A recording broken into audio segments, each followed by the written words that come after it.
The following program was provided by an independent producer solely responsible for its content. The opinions expressed do not necessarily represent the views of this station, its staff, board of directors, or underwriters.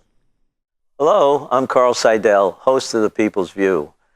The show is sponsored by the Nashua City Republican Committee, and if you like to attend our meetings, they're the second Thursday of every month at 6:30 at the Crown Plaza. And if you want to find out more about our organization, you can go to nashuagop.org to see our website and learn about the events that we have. Welcome to The People's View.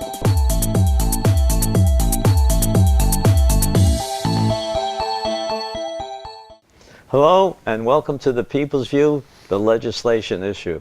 This is new for our audience. We are going to do periodically groups of people who I'll introduce you to in a minute.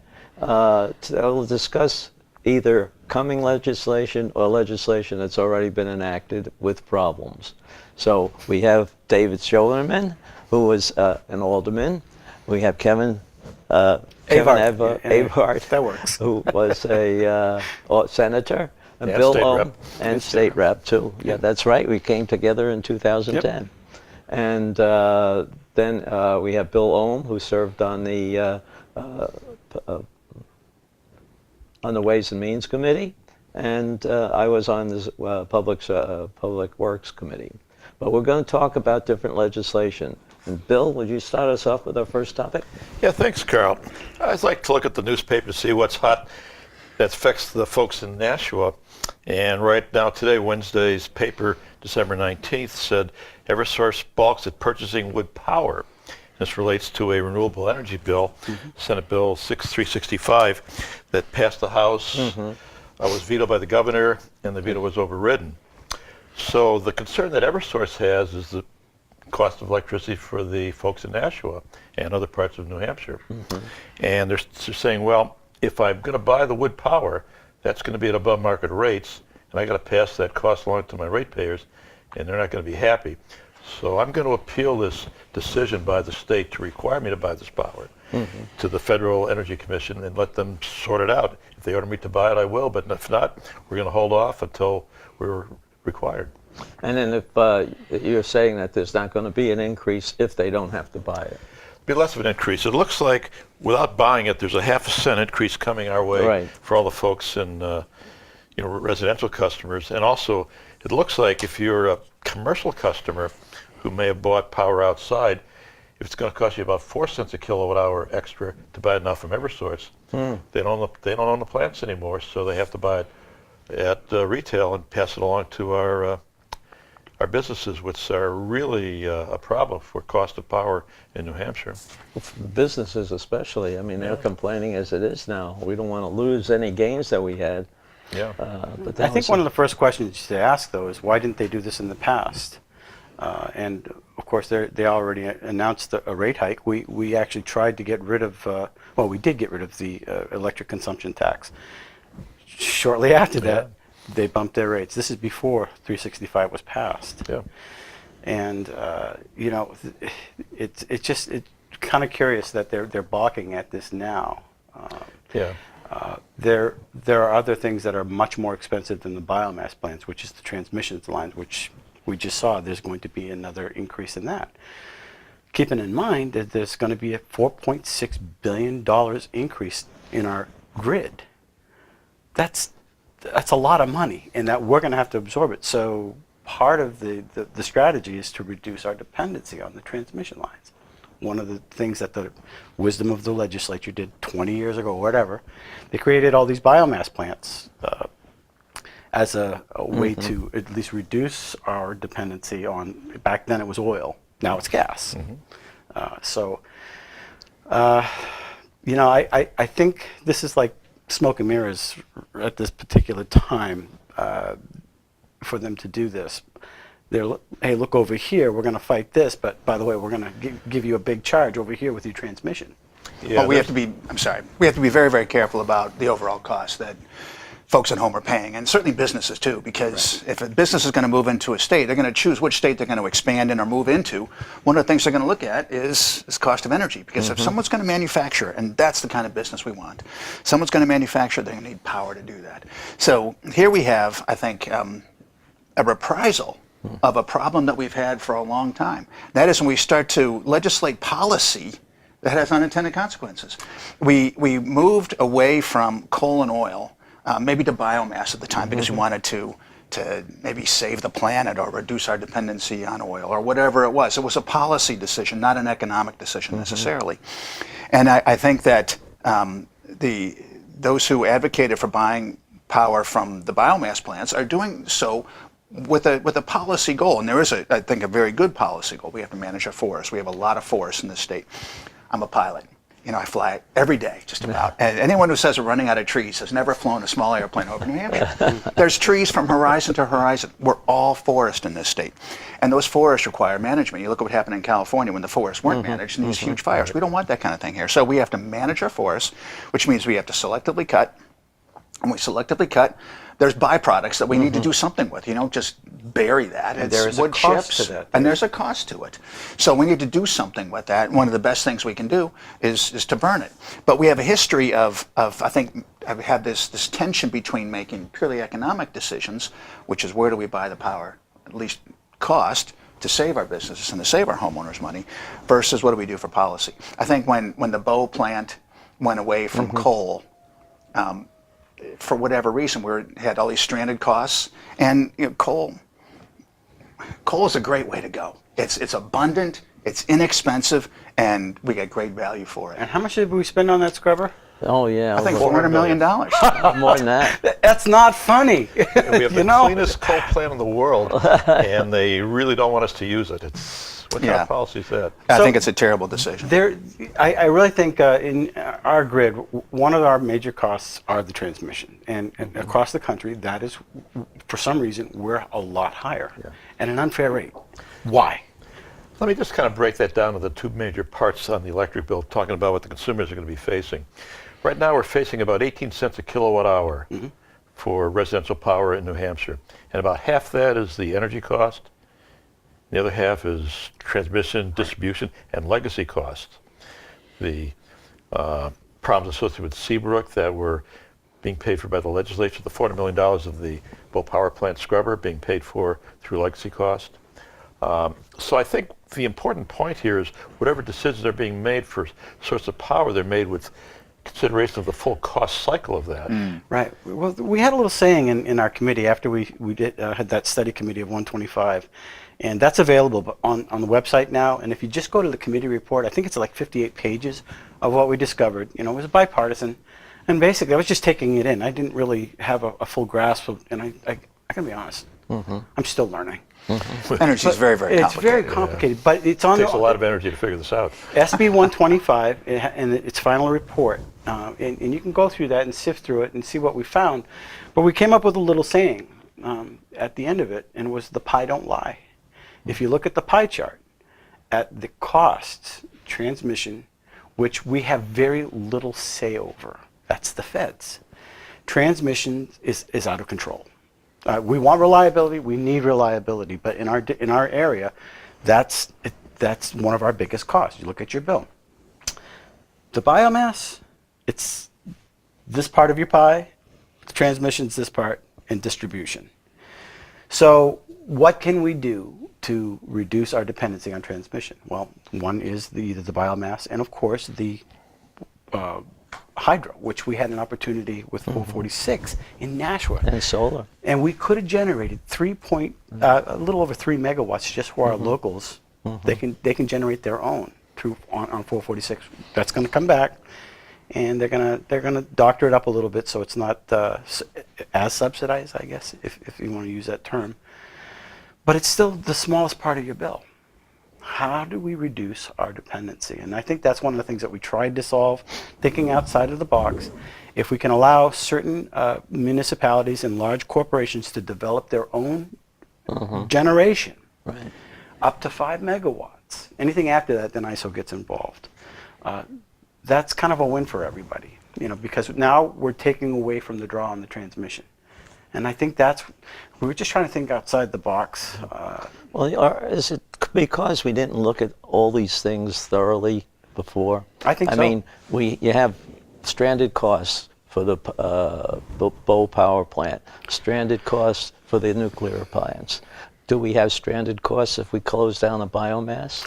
Do we have stranded costs if we we don't use these dams or whatever it is that's generating hydropower or solar power? I think there's a risk of that. All that has to be measured together. But if for some reason, say that the nuclear power plant shuts down, somebody saw a big crack in a wall somewhere just recently, and what alternatives do we have? Well, it's got to be shut down at some stage, but I think we need to really look at these things much more thoroughly in advance. Because, again, I think shutting down the coal plant, which was done to save the planet, I did some research on the numbers, and one of the legislators came into a Board of Alderman meeting and said, we saved 9 million tons of carbon. Well, 9 million tons sounds like a lot. If I was buying mulch for the backyard and said, bring me 9 million tons, it would be a lot. But if we look at the global output of carbon, it ended up being, it was 12 ten-thousandths of 1%. 12 ten-thousandths of 1%. And we burdened New Hampshire businesses, burdened New Hampshire homeowners by trying to save the planet. I don't think China and India are going to follow the lead of New Hampshire. They're not over there sweating, saying, well, New Hampshire did it, we better do it.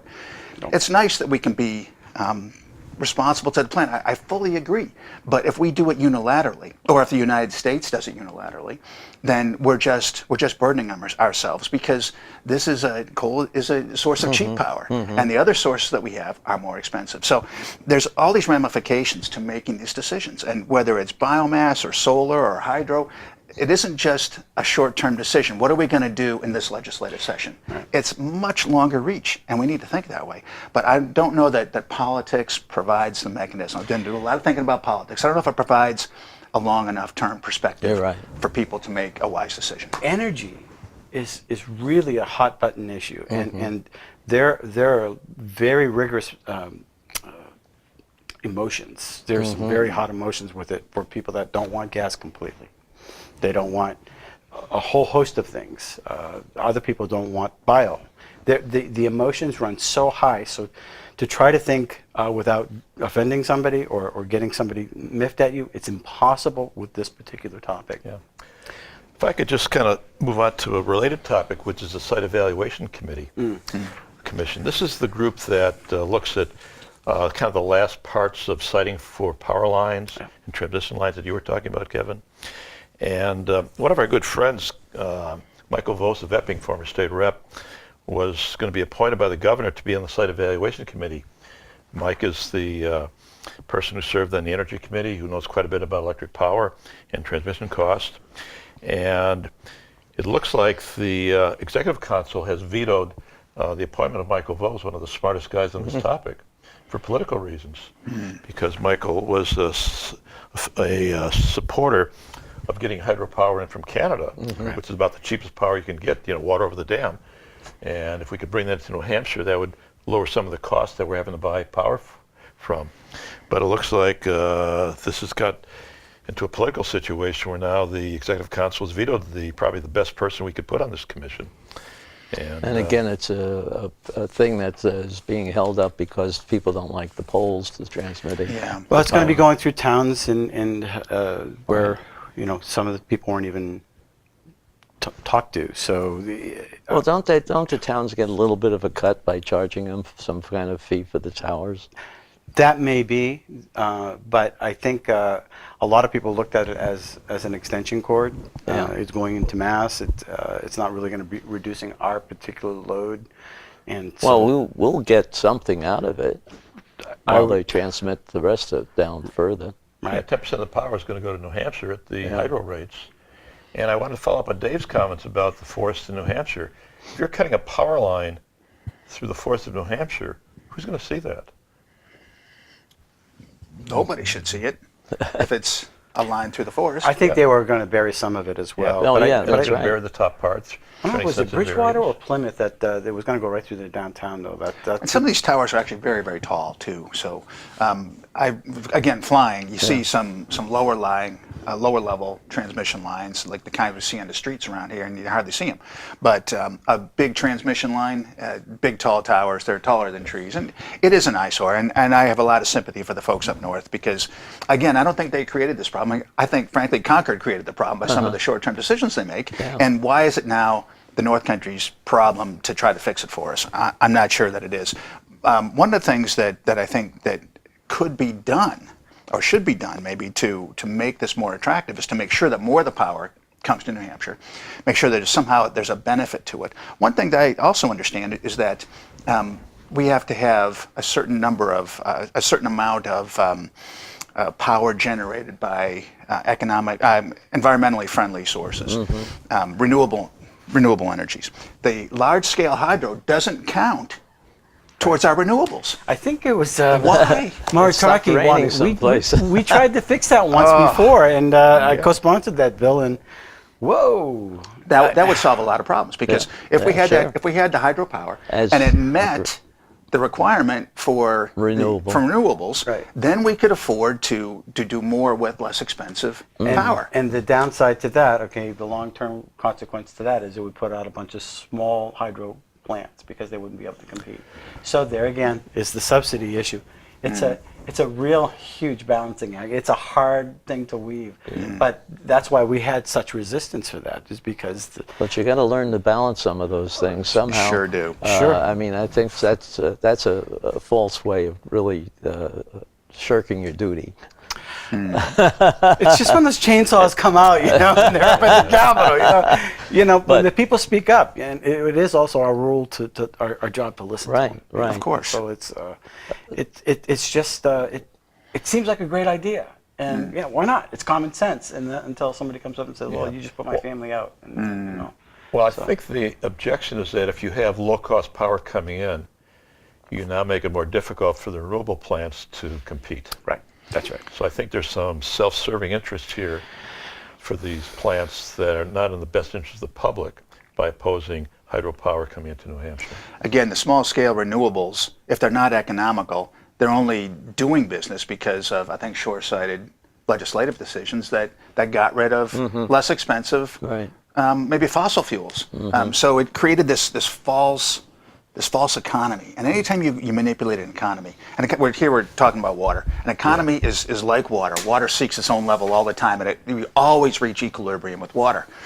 You will always reach equilibrium in an economy. And if you are forcing something away from equilibrium, like we are when we try to sustain small-scale plants where they're really not economically feasible, or things like electric cars and whatnot, you wind up with something that's forced out of equilibrium. Eventually, it's going to come back to equilibrium, and those providers I have be competitive. I have worked with Michael Mr. Vos a lot, and he was on Science and Tech, and he definitely had a good grasp of what he was. I think it's okay if people disagree with your views on certain things. That shouldn't cause you to be disqualified if you're a capable person, and that's one of the things you learn up at the legislature. I mean, there are a lot of people I don't agree with, even in my own party, on certain issues. Doesn't mean I'm not going to respect them or their views. If he's qualified, what's wrong? Right. Well, partisanship, it gets in the way. Well, it's really becoming an issue. It's my way or the highway, and that's not how things get done. And and you're really shooting yourself by taking a good solution away. But anyway, what about working with the transmission element by having local or smaller suppliers do a small area right around them, and having switching areas so that when they're not operating or can operate, they can get power from someplace else. Well, I thought that was what the goal of 446 was, and I still think that it's coming back probably in a... Because we do everything now with switching things around, how we transmit signals for our computers. But just having it there, I mean, we had a meeting at one of the dams, Mines Falls, just to talk about 446. We invited the newspaper and the mayor, and they didn't come, but it was a great idea, and we got past both pieces. The governor vetoed it, and it didn't win the battle on that, but it's coming back, and I think it's going to come back in a different form, but I think it's going to pass this time. In your searching for some of this information, did you see what any other states are doing, or any other countries, for that matter? We didn't look outside the U.S., but in the U.S., is there anything similar to our problem? no, we have the highest transmission costs. No. And I know we have the highest, but I mean, nobody gave us a good reason as why. Oh. And it's one of those things you try to dig out. So why? Aren't some of those rates just set?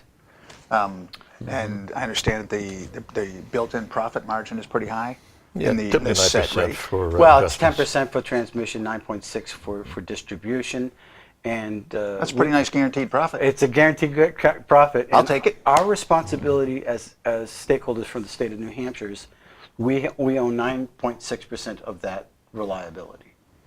So the more we can remove ourselves, in theory, from reliability on the transmission, that 9.6 could potentially go down. But the more heavily we're dependent upon those transmission lines, that 9.6 goes up, and that 10% capital return gets sweeter and sweeter. So does Eversource have a vested interest in that? Could be. Also in distribution, no, that's your little power lines. That's another issue, but we may have ability to do something there on a local level, but the transmission lines, that's where we're caught up. I wanted to mention something about the fishing game, though. We had a fishing game committee commission, and one of the topics was with regards to the fishing game. Why is it not solvent? And they've had 3 or 4, I don't know how many commissions prior to that, and they all came up with the same thing. Well, we're not solvent. Well, why aren't you solvent? Well, people aren't hunting as much, and we don't have good enough pay for just a whole host of reasons. And one of the suggestions of one of the individuals in the committee was, well, maybe we should just tax or put a stamp on your kayaks. I immediately said, that's going to float like a lead balloon. People, That's going to sink. It's going to sink, and that's it not should. that's not necessarily the best solution. So even though the committee hearing came out with this, I wanted the public to understand that as the chair of the committee, I wanted everybody to put in their recommendations, unedited, obviously, that and let it just set, and let people read the commission, and let them discern for themselves what is good and what is a bad idea, and rather than influencing it, and so that we would have a commission that actually did something. And we did, and one of the recommendations was that, but it wasn't that everybody agreed on that, it's just that we all agreed that we said that. So that's the first point. The other point that was important is that New Hampshire has a lot of federal land and national forest, right? And our conservation officers are actually the people that police the forest. They police the White Mountains. National forest. Yeah. And at our cost. That's federal land, and that's coming out of the taxpayers' money. So we, as a commission, asked the federal delegation to do something about it. Lo and behold, they're doing something about it, which is, we applaud them. So they made some type of recommendation and asking for some help with law enforcement. And that's a big key. Law enforcement is a big part of the fishing game, because if you don't have it, then you don't have people being fined for abusing our forest. And if people are abusing private land with their ATVs or RVs or whatever, if they're abusing that, then property owners are going to shut down their properties, because they don't want it to be abused. So law enforcement is key, but we're stretched real thin. And when one man or woman falls on the wayside, then other people have to cover that. A person is stuck up on a mountain, or lost in the woods, or is having a heart attack, or for whatever reason, they're out there and they need these services. Well, that means one man or woman is occupied. We need more law enforcement. Yeah. On the legislative side, Kevin, when I was in Ways and Means, we would always get a bill before us to let Ways and Means set their own fees. for the services they provide. And we always said, no, we'd rather have the legislature set the fees because we don't really like to have backdoor tax increases. Right. And but the consequence of not funding Ways and Means either through the general funds or allowing them to have more discretion has been the shortages of officers to enforce and rescue people. And that could be from $6,000 to $60,000 per rescue. Yeah. So one of the things that my personal opinion is that maybe that should be part of the general fund. $2 million is not a big chunk Yeah, of change with with the value that we get out of that part of our infrastructure. Right now, it's just we're lucky. The National Guard actually lets us use their helicopter, where they come and do the rescues as part of their training. But at any point, they could say no. Uh-oh, now what? Speaking of the general fund, if we want to switch little gears, there's a source of general funds to other states that we don't have in New Hampshire, which is sales tax. And the other states who have their own sales tax want New Hampshire to collect that sales tax for them and remit it to their states. So in the news this week was a letter from Indiana saying that this so-called Wayfair decision now allows us to request New Hampshire to tell us who from Indiana is buying your goods and services, because we'd like you, New Hampshire, to remit those fees of sales tax back to our state of Indiana. So this was an interesting topic that I came across in the National Conference of State Legislatures, where the NCSL was pushing very hard for all the states who are members, which is all the states, to not only get sales tax from your own residents, but also go after the residents who are buying from out of state. I think you and I sat on that commission. Yes. And we thought we had a solution. It was a very complicated bill. We thought we had it nailed, but it happened right at the end of the legislative year. The summary of the bill was the law itself, which was extremely complicated. I think many of the members found something in there in the 6-page bill they didn't like, and I was voted scratching my against head after that. How are you going to fix that in such a short term? Now we have this, and what are we going to do? We have nothing to work on. We have nothing to build on. Start all over. Well, it was a complicated method of getting the different states to register certain information, but people felt that once we accepted that legislation, the information, that we were giving them the okay to get the tax. I think that's what the interpretation that I heard. That's what I heard too. And that's what all it was a delay tactic for maybe at most a couple of years. And well, the bill itself was comprehensive in the sense that it has a series of roadblocks that if someone wanted to collect from New Hampshire, they would first register with the AG. Right. And then he would verify that they've got the authority to collect from New Hampshire. We also had... And then it was a legitimate organization. Yeah, but now we have no protections from fraud. Somebody could say, I'm Mr. Indiana here, I live in South America, but I'm Mr. Indiana, send me some sales tax money. Yeah. You have those protections, which could have been part of the bill. It might have bought us a couple of years, but at least we would have had something to protect the ratepayers or the taxpayers or the citizens of New Hampshire. Now we have nothing. So what's going to happen with these requests, do you think? Well, it's going to be up to the legislature. We have no bill. We could have had a bill that Kevin and I worked on and reintroduced that. So we'll have to see what the current legislators want to do about this.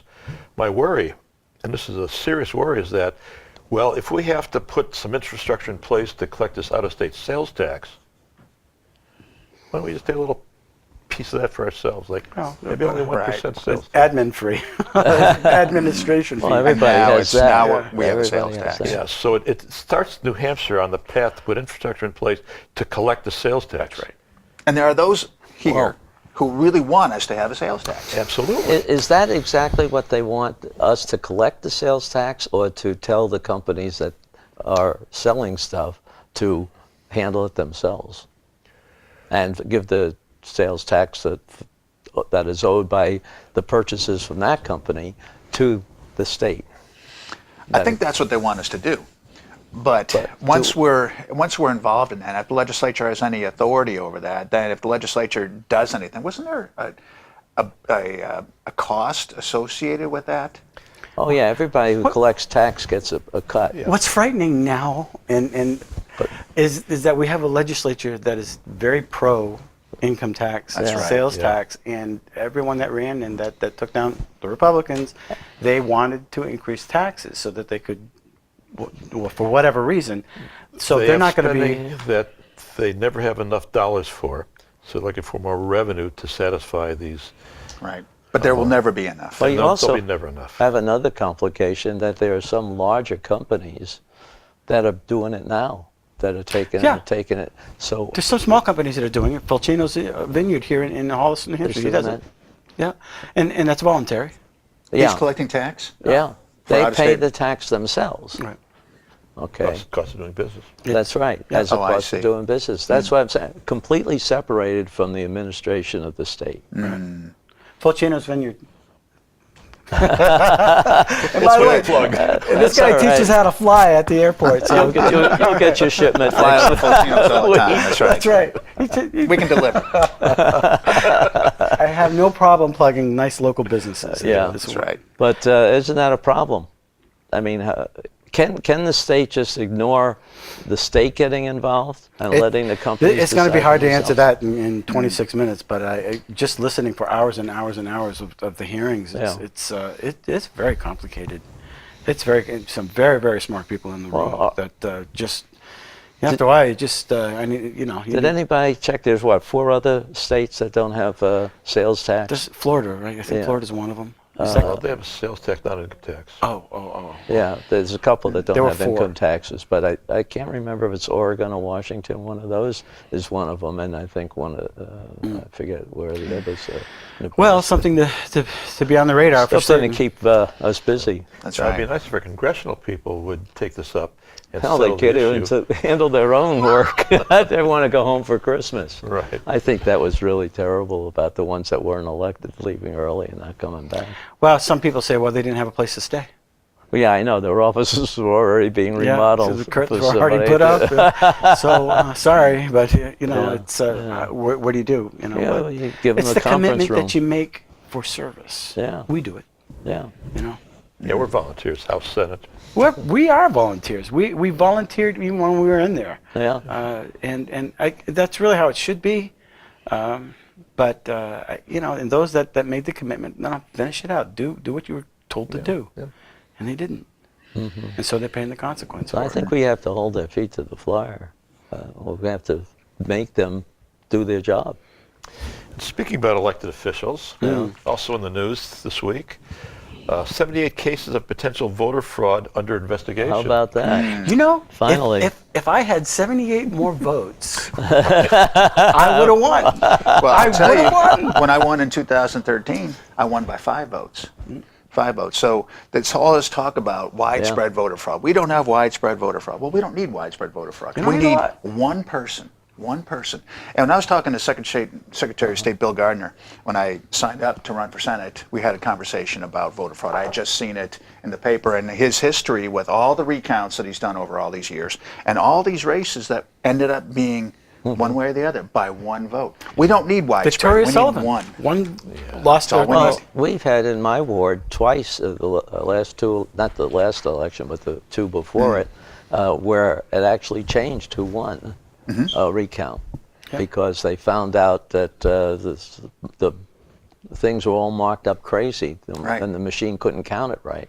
So what constitutes voter fraud? Is it someone who votes twice? It could be. Is it someone from a different state who comes in and votes? How about a campaign worker? Right. My opponent in the Senate race had a campaign worker and 3 previous elections staying at her house or using her address. He's from Massachusetts. He lived in Somerville or Cambridge.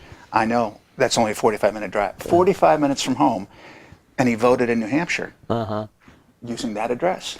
That's fraud. I think. In my book, I it's agree. fraud. One of the interesting things, there was 50,000 same-day registrations. In this. That's huge. That's a lot. But some of those were college students. So I think those college students that registered, now they are a New Hampshire citizen, they're entitled to, Get a driver's license? well, they've basically lost their driver's license in their other state because they'll enforce that. But in-state tuition, now there's an idea. There you go. Right. Yeah. Because they're residents. Right. And if you vote in New Hampshire, you're a resident. You're entitled to in-state residence. Okay, that's the next thing that's going to claim.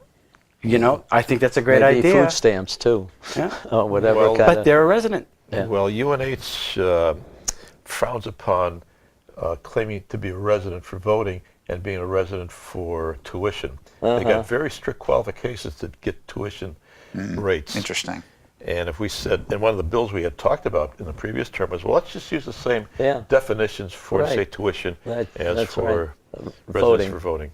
That's a good idea. I think it's a Oh, real we can't problem. do that. It's a problem, and it needs to be solved. Yeah. And you know, that's one of the services that happens to our students, or the students that are in the state that are from out of state. And if they vote, they legally have lost their residency in their home state. Yeah. They've lost their license. Right. And if there is a scholarship that goes along with that, I don't think the kids knew that. That's a Yeah. problem. I think We have yeah, a well, vulnerability they're just trying to exploit. Well, who is they, and why did they get away with it? Well, I think they is anyone who wants to influence what happens in New Hampshire. Being the first in the nation primary, little state like New Hampshire, there's important. a lot of focus on what happens in the state, even on the local level, because we just have such a prominent place in American politics. So if someone from out of state can influence even local elections, such that if you can start to steer Concord one direction or the other, and take a look at this last election, There was if you a can lot of money poured into this. a lot of money poured into it. Why? Because New Hampshire Right. factors very prominently in American political discourse. And they did spend that, what, $1 million on going after college students to get them registered? Probably. Well, they had, I think, 65 full-time people working. Yeah, going So- through the college and getting people. So Knocking on doors yeah. in the dorms. Especially if I you don't think that's legal. Yeah. But hey, that's anything else? What's going on? Well, the ones that were enforced were the ones that were really the egregious charges of people who double voted. You know, person who was cast a vote in Hooksett who also voted absentee in Florida. So these are the kind of the really egregious cases. But there's those subtle cases that you guys were talking about where someone is in a New Hampshire state of mind. And Sounds like a Right. song. yes. Right. And again, it just takes a very, very small number to make a difference. Well, I hope the administration prosecutes these. I hope so, too. Now that the Justice Department has been given part of their budget to process this, now get a couple of them convicted and punished somehow. Yeah. And maybe you will keep it down. But I you think got there to are publicize that. also those who aid and abet That's right. some of these folks. That's right. Because if someone's using a false address, well, maybe it's at an address that doesn't even exist. That's possible. But it could be at someone else's legitimate address. And maybe it's just a friend. I'm in town. Hey, do you mind? You know? Or if it's an officer of the state. Or if it's someone who's already an elected official in the That's right. state who's letting their address be used. Right. I think it's a very serious offense. Right. And when folks, especially those people, say there's no voter fraud, Right. I think they're committing it, and they're committing it because they see the advantage. They want New Hampshire steered because Maybe a of the little effect that we have. publicity ought to be good for them. Well, I think that we need to do something about Yeah, it. I think there was an article recently that the opioids were finally making some progress in that. One of the clips that I sent, and I just want the public to know that we're the people that funded that in our budget. Yeah. And I want to take credit for that because we're not going to get credit for that. It's going to all occur in this next 2 years. Everything that we funded, everything that we put in place, it's important that people understand that with good Legislation that came out. that came out, we funded it. Even in law enforcement, you're seeing all the time now in Nashua or Manchester where they're catching these people with the granite hammer. That was a great idea. We passed it.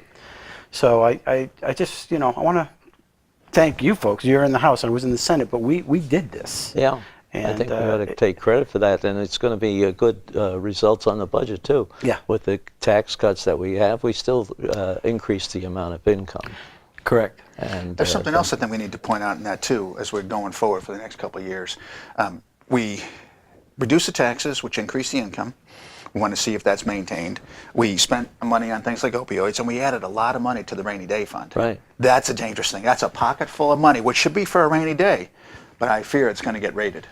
So Dave Fredette, right? He's He's the tax guy. He's the one who helped Nashua get this really wonderful bonding rate that we have, and we do have a great bonding rate. Yeah. So what did the state do to help it get a good bonding rate? Well, we put $100 million $100 in rating. The ideal is 152. I don't know where that 2 comes from. It's a percentage of your right. state But budget. that gets us a better bonding rate so that we can borrow money at a cheaper rate. To say, ooh, we've got this money, let's spend it, is so foolish. It is foolish, and I think what it ends up getting spent on is recurring programs. Right. So now it's spent this year because we have it, Right. and then next year, now we don't have it And anymore, that's a very and good now we point. got to raise it again. That's why we did a lot of one-time spending this last time, because we had I think that ought to be maintained. That's what it's for. It's an emergency fund, which isn't supposed to recur. So we're seeing emergencies happen all across the country. California, the hurricanes. We've had an ice storm a few years back. It was in October, real October surprise. Yep.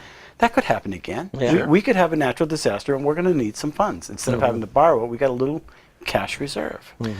Talking with Bill Dwyer, the treasurer, about the reserve fund, he said, it's got to be stable for a few years, otherwise they don't believe it. Correct. Right. Right. It's at least 3 years, I think they said, something to Well, that. really 5 years. 5? That you're going to hang in there, that you're not just going to kind of have boom and bust years and take it down. The other argument, though, against increasing the reserve to, say, $200 million level is that if you have too much in the reserve fund and you only need $152 million to retain a good bonding issue, there'll be the temptation to, by the legislature, by the spenders, say, well, look, we've got $48 million extra in the reserve fund, so why don't we just do this and that with it?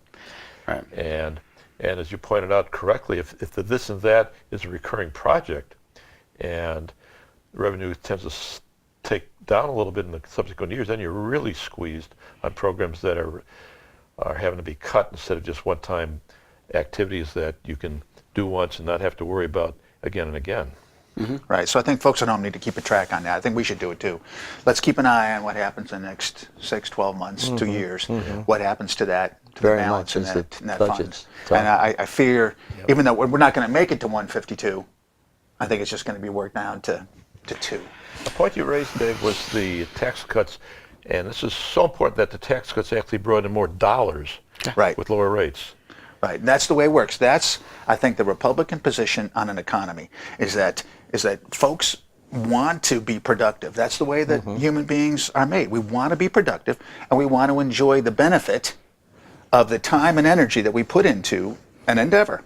And to the extent that the state or government takes away that benefit, then the motivation for going and doing that endeavor diminishes. But to the extent that we reduce those rates and let folks keep more, then they're more inclined to channel what exists in all of us anyway, to go out and be creative and build things and make it work. And the end result is that, sure, I'll put a smaller percentage into the state coffers if I'm able to keep this much more of what I'm getting. And that's how we do it. That's how Republicans do it. And the economy is growing as a result.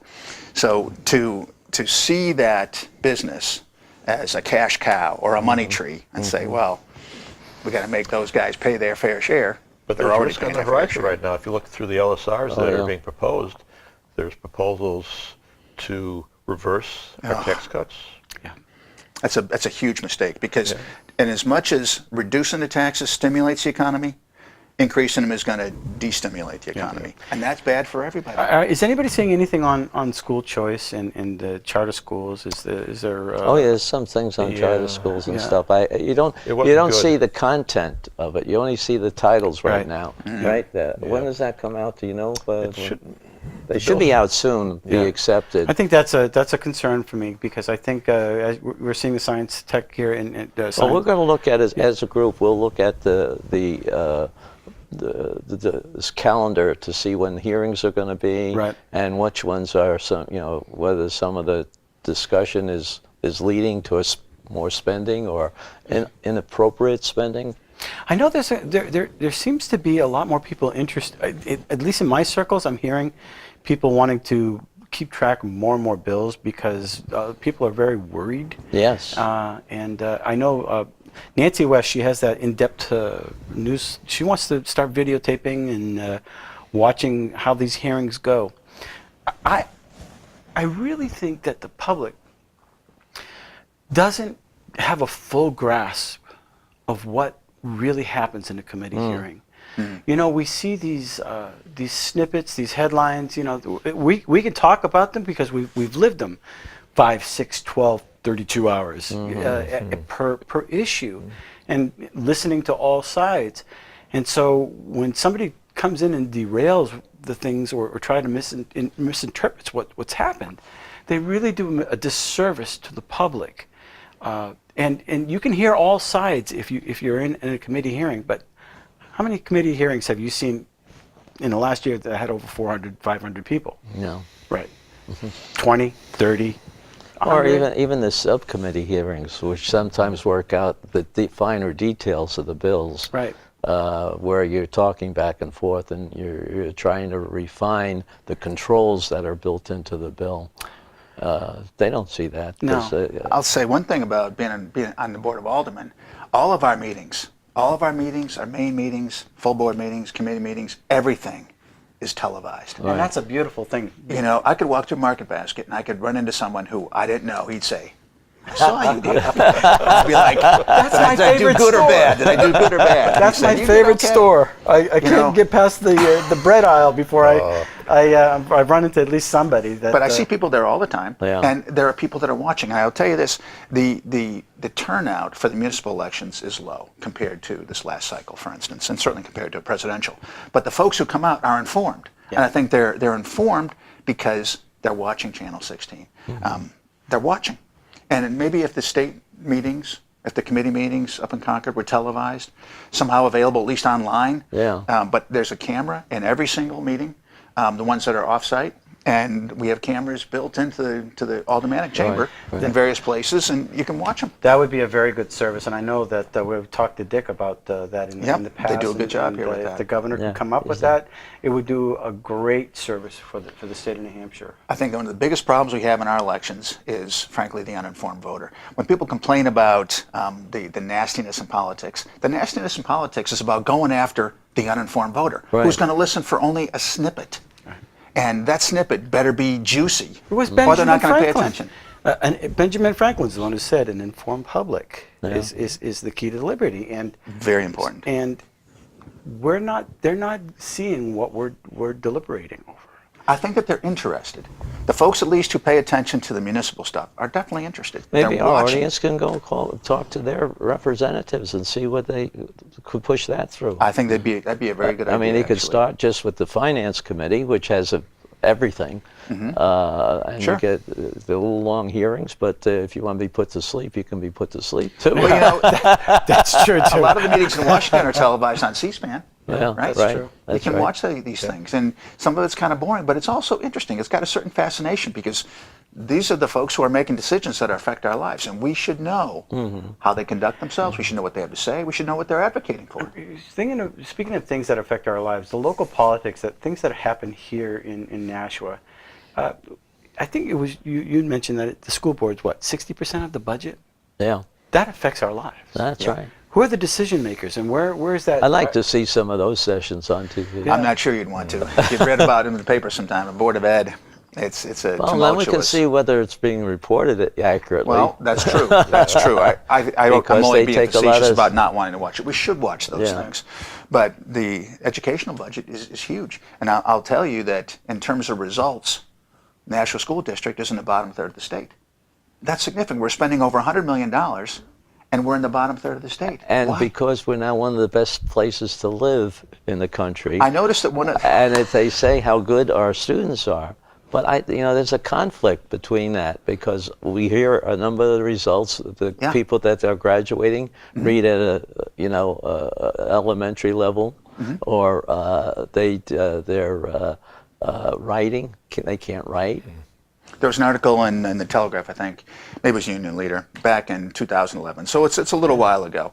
But it was talking, they were talking to one of the local community colleges, probably Nashua Community College out here, and 70%, this number struck me when I read it. I had to call up and find out if it was true. 70% of the Nashua graduates who went to Nashua Community College needed remedial help in Right. reading and math. That was a couple years ago. A few years ago. Yeah. 70%, that's terrible. Now, I think that, in all fairness, Nashua probably has a good large- program for some students excel here. Right. But the average, I think, is what we're learning. Is Oh, what we have a lot of people who are on the poverty side, and do? the immigrants from people who don't have English as their first language. That's true. I'll tell you one story. I know we're running low on time here. I had my own show here on the channel, and I had someone come in from the Micro Society Academy. I've had her come in a couple of times. And there was a very interesting story, and I've said it on this station many times, that came out of that. There was a student in the Ledge Street School, a little boy in a Ledge Street School, who was failing, who was doing badly in that school. That's our lowest performing school, and one of the maybe 2 or 3 lowest performing schools in the entire state. So here's a kid who's languishing in a school that's languishing, and everyone just shrugs. Well, we're trying. We need more money, whatever the excuse was. But they're moving them along grade to grade. But yeah, they're moving them along grade to grade. This kid's parents applied to the charter school, Micro Society Academy, and it's done by lottery. So there's no application process other than that. You fill out your name, goes in a hat, pull your name out, bingo, you won the lottery, you're in the school. This kid goes to Micro Society Academy. Within 1 year, he, along with the rest of his class, was testing at grade level in everything that they tested in. Yeah. So here's a kid who was languishing. So if the school principal or district says, well, our kids just can't handle, they're not going to succeed. Right. Every kid can succeed. Yeah, and this kid goes from a school that is They're failing. They're was failing sentenced to to a a school life that of succeeds. poverty at They that are. point. Right. And it is a national movement. And because one of the things that everybody's learning is that kids learn differently. Yeah. That's Some right. are And they learn audible. different subjects They learn differently. differently, and it's you got to give them that choice, Right. so That's that right. they can excel. Otherwise, you're already admitting defeat before they've ever left because they come from poverty. Well, get them out of it. Yeah. You know, give them the opportunity. And the whole lottery system is a wonderful thing, and it breaks down that argument. Well, you know, the charter schools or the private schools are only Right. for the rich. Well, give them the opportunity. That's right. It's Give them a the public opportunity. school, taxpayer funded. There's it's- no extra tuition. Right. It's a free school. One of the things I think we should keep track on too in the coming months is some of this legislation you mentioned. I think there might be some charter school legislation out there that's not good for charter schools. Right. Right. It might be wanting to defund some of that. Who is it that As if it's taking money from local schools, but it's not. somebody It's said not something about I might be misspeaking, but that we need more money to compete with the charter schools. Who gets just- less? The formula for success is less money because the ones who have Exactly. less money do better. It's like, really? Do you really need that? I just think it was humorous, and I don't want to name the name, but Yeah. somebody of great influence had said that. So I'm thinking, okay, well, if that's the case. And some of those charter schools, too, allow the kids to move in by subject to different levels. Yep. Because, you know, somebody likes math, he can be a math genius, or somebody likes art, could be, you know, advanced in that area. Well, one of the reasons for doing the charter school movement in the beginning, I think, was to provide kind of an experimental school where different techniques could be tried Right. to see what would work, with the idea that those techniques can then be transferred over to the regular public school. want And to- I don't think it's happening. I want to tip my hat though to Nashua North because I didn't count them, but it looked like at least 200 honor societies kids. There was a lot of kids there, and one happened to be my stepdaughter Kylie. But that is an encouraging sign to see that a lot of honor society students. Yes, it is. there. Well, I think our areas they have a lot of people living here who are in the high-tech companies. Yeah. And the families who work in that area have children that have interest in that area because they do things and they talk about it and they have a good home life. There are environmental situations. I think we have to. One of the things that I've always had a problem with is if you get people in where English is a second language, keep them in a class until their English is good enough for them to keep up with the other students, because they get left behind faster than anybody else. Yeah, again, I think we have a school district that does well for those 200 kids, but doesn't do well for the majority, which is why our test scores are where they're at. Again, I think it speaks to the need for choice, for get these kids into an environment where they might do better, because we want all of our kids to Right, thrive. right. Not just these top Right. 200. How many kids go to National High School North? Lots. We don't want just 200 to be thriving. We want them all to thrive. Bill, you sat on jail car, correct? I did. Yeah. Along with you, kid. Yeah, I did. You survived? Yeah, we were. But it's important that No, explain what Joe Carr well, is to the people. what it stands for, joint. Yeah, let me just summarize it briefly. Laws are written, and then the laws have to be interpreted by the agencies. Right. And that's the rulemaking process. And JELCAR is an oversight to make sure that the intent of the legislation is met by the rules. So they come before us with the rules, and we have a staff of lawyers that look through them and advise us on that. So it's our check and balance on the deep state. Well, and that's and the reason I brought that up is because I think some people should know that we passed some legislation, and then it has that rulemaking process, and sometimes that process, the executive branch or the people out there, can go a little further than they wanted to, or not make some rules that comport with the law, and rules have the force and effect of law. So that's an important thing to watch over, and there's usually turf wars. It's interesting to see whether it's the Board of Pharmacy and the Board of Health versus the Board of Nurses Association. All of them are in a turf war, and those rules affect grandma going to the pharmacy, and getting her And it's so important for us as legislators to make sure that the intent of the voters is met by these rules. We call it there's a- JELCAR, but it stands for. Joint Legislative Yeah, you Committee too. and Administrative Rules. Okay, that's right. There you go. That's why I pointed the Awesome. bill. Yeah. It was a pleasure sharing with you on that committee, Kevin. sounds like Same fun. here. And sometimes, it was there's a actually lot very of- boring. Oh, really? Oh, it was horrible. It is. I looked at some of the things, the reports that they have, but there are unintended consequences, and that's what you're supposed to catch. Right, and and without the change it. lawyers, it would be very difficult. But we'd have a stack sometimes like this or like this, Yeah. and you're sitting there and thinking, well, whoa, how come you haven't? How come the Board of Education hasn't done their rules in 6 months? Right. A rule that is not made to comport with the law is not enforceable. Right. But we do have something to enforce, Carl. Okay, we have a time limit that we come to. So I hope our audience is enjoying this way of learning about some of the things that are happening with our legislation or within the state. Please get in contact with us. There's information that you can contact us, or even give us, an email or a phone call, and we'll see what we can do about including some of your concerns in our next issue. So we'll be trying to do this once a week or once every other week, throughout the year. So tune in and look at the People's View again. Thank you. Thank you. And send your emails to Carl.